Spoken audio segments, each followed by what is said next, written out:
I've been thinking more about how to incorporate my arts background into a wellness career practice. We have a series called Create and Connect, which we've done, I think this is the third time we're doing it, and I was developing a sort of new curriculum this year for that. Kind of wanting to make it a little bit more here are skills in creative writing, how to write poetry was sort of its own category, narrative structure, character, how can these things apply to understanding our own lives. But the underlying gist of it is that we're constructing narrative on a constant basis in how we understand ourselves, our lives, or even minute instances in our lives, like a single interaction with somebody, and becoming more aware of that cognitive process through writing is in itself a mindful exercise. And when you become more aware of that process, you can control it better and use narrative to your advantage instead of getting stuck in negative narratives that you may be telling yourself. To me, there's something special about there's sort of two main ways I look at it, ejecting the thoughts, so sort of clearing, a sort of flushing that happens when you write, and also processing, seeing them, being able to go back over it and engage with what you've written. Slowing down as well, I do free writing exercises, and you realize how your hand can't keep up with what you're creating inside. So there's a few different ways that writing feels useful. Honestly, I think it really started off as ambitiousness, wanting to provide something to the world and create something that was of myself. It was very much from a sort of wanting to express myself and have it permanent. I think Margaret Atwood actually talks a lot about the writer's fear of death and how writers often try to create a permanent self outside of themselves. And it's interesting to turn that on its head in a mindfulness context and then be okay, now that I'm aware of what I'm doing here in trying to permanentify myself, how can I work with that? Yeah. It's been interesting. I'm still teasing that out because, so much of mindfulness is it's not necessarily stop thinking, but it's put your thinking aside and be. And so I think writing is kind of the step before just being, or it's assuming the responsibility of there are always thoughts, there are always narrative creations, and we need to engage with that. Otherwise we're going to be fighting it, and we're going to be exerting force to try and be present. Where does it come from?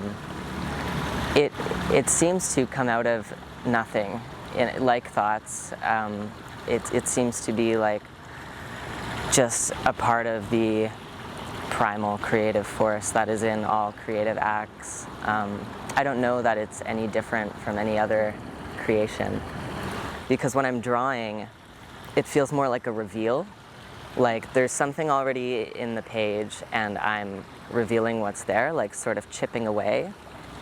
But with writing, it feels, there is that element with some modes of writing, writing a novel, it feels like I'm exploring or something.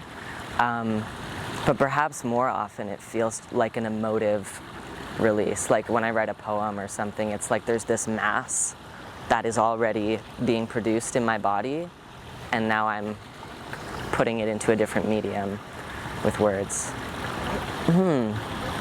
What I was just saying before sort of implied that I think it already exists, and that the writing is sort of a co-creation maybe, or a counterpart. Maybe it's a sort of dialectical thing going on where something already exists, but the writing also creates its own thing, which then informs other things that will happen in the future. yeah, sort of counter to perhaps the fear-based impulse that a lot of writers start writing out of, this like, I want to be great. There ultimately ends up being just this proliferation of self that kind of proves the impermanence. But I always begin with a free write, like an open-ended free write, usually with no prompt, that sort of gets the ball rolling, which seems to work well for people. Kind of like a way of grounding, seeing what is already there to be said, and then using that perhaps in the later prompts to guide you. And I just try to emphasize the fact that we're not creating like a masterpiece per se. Like, there's no goal here other than to see what arises. So kind of emphasizing basic mindfulness principles of non-judgment and acceptance and witnessing in order to facilitate those barriers coming down. And so in that sense, the mindfulness serves the writing, perhaps more than the other way around, although I think, yeah, they sort of serve each other. Yeah, there's always surprises, especially if you've had a busy week. You might not actually be that aware in that temporal context what's going on for you. And then all of a sudden you realize that you've been stressed because you didn't process this thing that happened like 3 weeks ago, and it sort of just got piled on by, lived experience. So those are really fruitful moments when that does happen, yeah. But for myself, I do journal.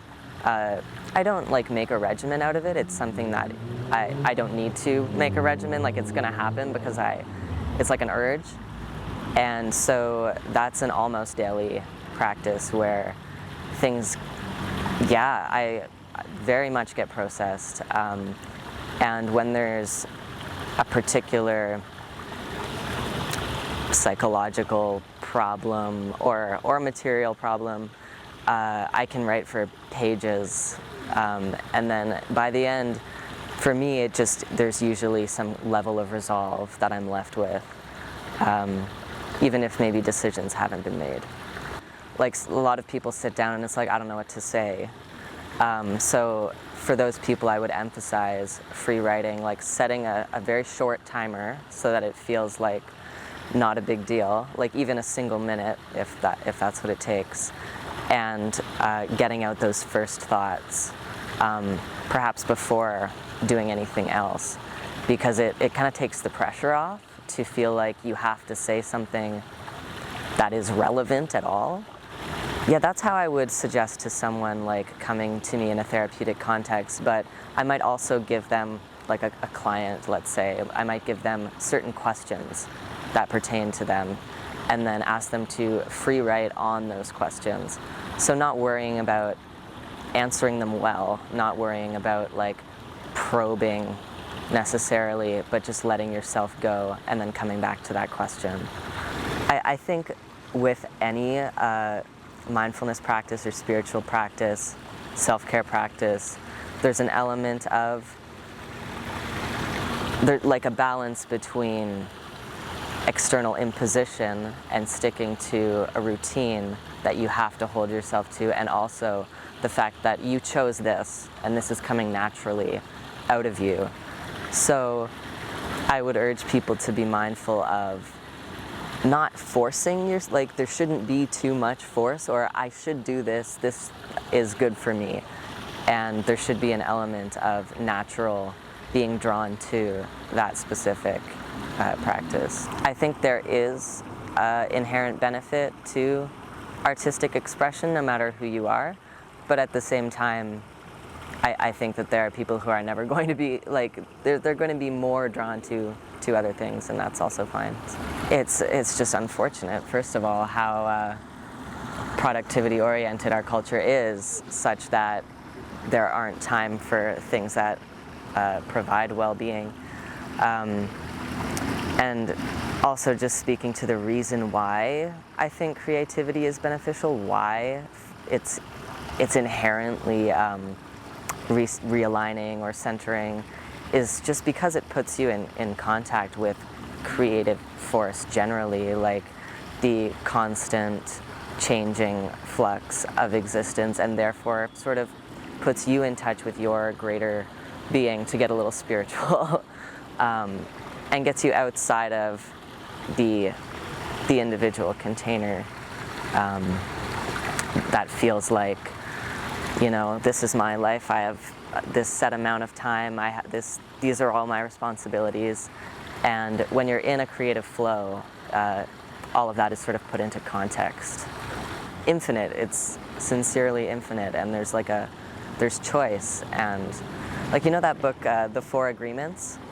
And how it's a sort of spiritual book, I forget the author's name, but he talks about how information is only internalized by means of agreement.